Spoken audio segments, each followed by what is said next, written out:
Hey guys, welcome back to Aim for Freedom. We're back here with the Glock 41 Gen 4 MOS. We've got the Trijicon RMR mounted up there in the proper way now. If you watch the other videos, you can see we had a few problems with that, but I'm back to report after a few several hundred rounds fired through there. The gun is functioning well.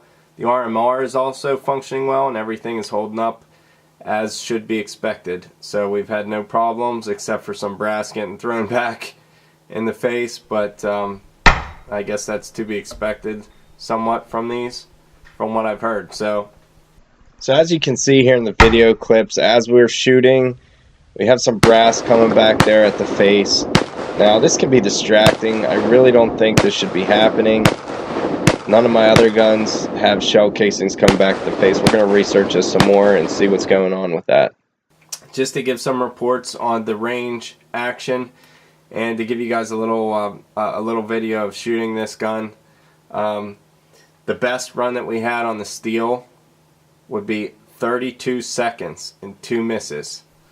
That's a pretty good run. So that's faster than we had on the FNX.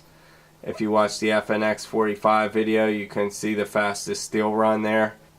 So she's shooting pretty good right now. The only thing different than stock on there, the way the gun comes, is the RMR that we have up there. So the gun's shooting well.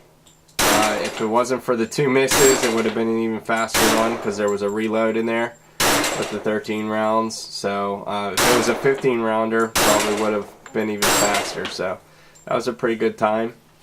Also, to show you guys this target that's in the shooting video as well.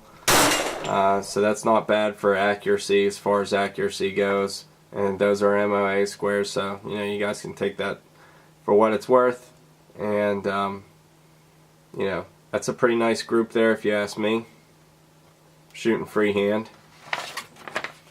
And the ammo that was used in that is this MagTech. It's just the cheap stuff from Bulk Ammo. That's 230 grain. 45 auto right there.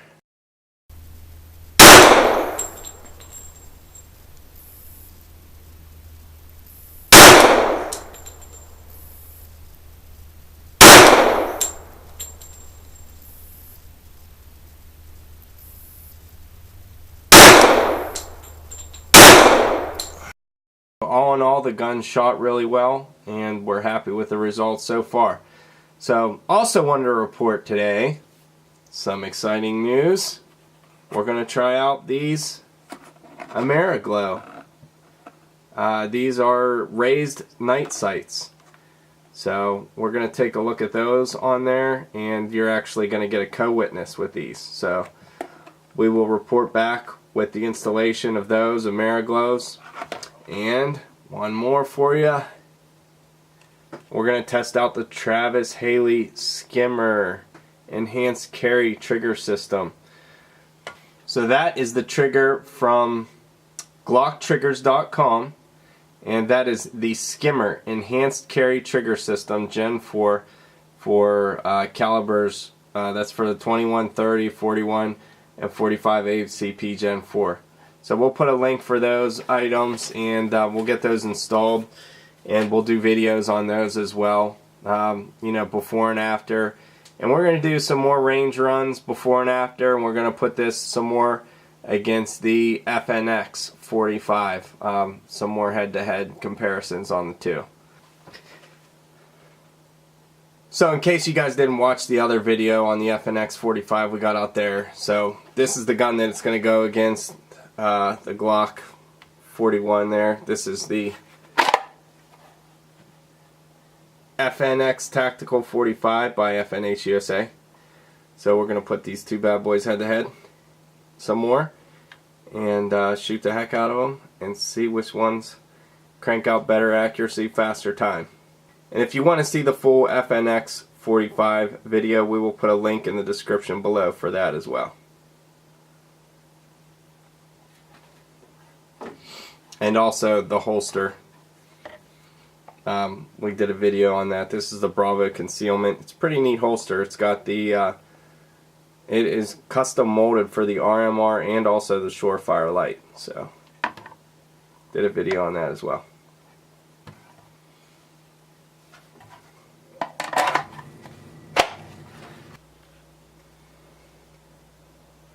So I wanted to give you guys a little sneak peek look here at this trigger and pull it out for the first time.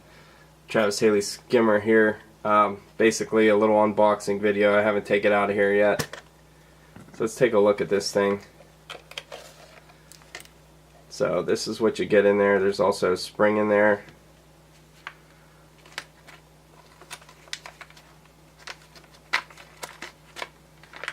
It's supposed to be drop in, so this thing should just drop right in, and that is your OEM Glock trigger. So same exact trigger right there. Everything is supposed to be polished up, and I'll put a link to the website for this thing so you guys can take a look at that also.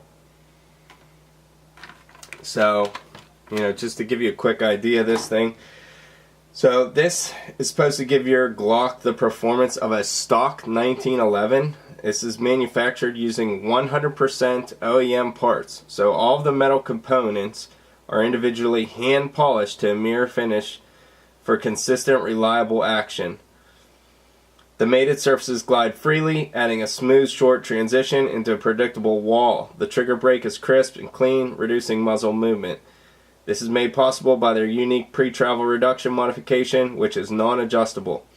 Multiple inspection points are part of the production process. This system is completely drop-in with no fitting required. So I just kind of read that for you guys off of the website of glocktriggers.com. And again, this is the Skimmer Enhanced Carry Trigger. So this is supposed to do a lot for the smoothness of the trigger. And we'll do some...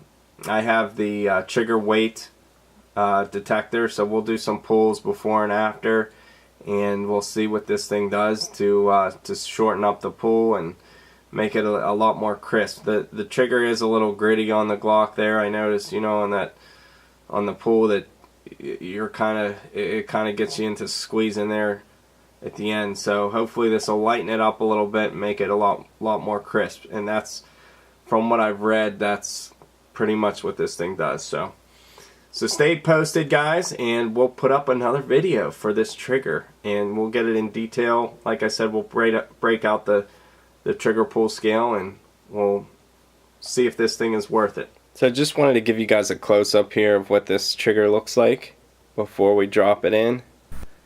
Now, one of the neat things about this trigger, without a doubt, is the fact that it is still carry capable. All the safeties are still engaged from the original Glock trigger, and it doesn't lose any tension or anything like that. So that is one of the neat things. We wanted to install a carry trigger that's still reliable. So we're gonna put this thing through the ringer and give you guys some results and see if it's worth it. Trigger is usually one of the biggest improvements you can make on a gun to change the feel. So hopefully this thing will produce some really good results.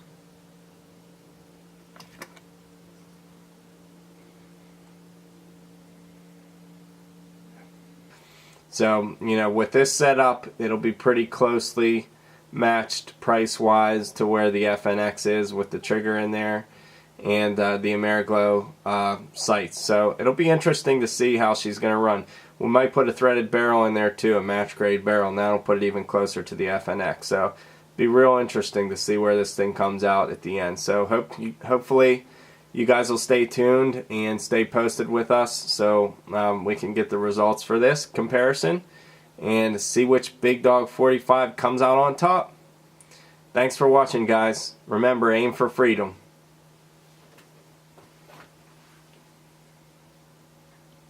Now we're going to leave you guys here with some more fun shooting at the range. Enjoy.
Not bad, not bad.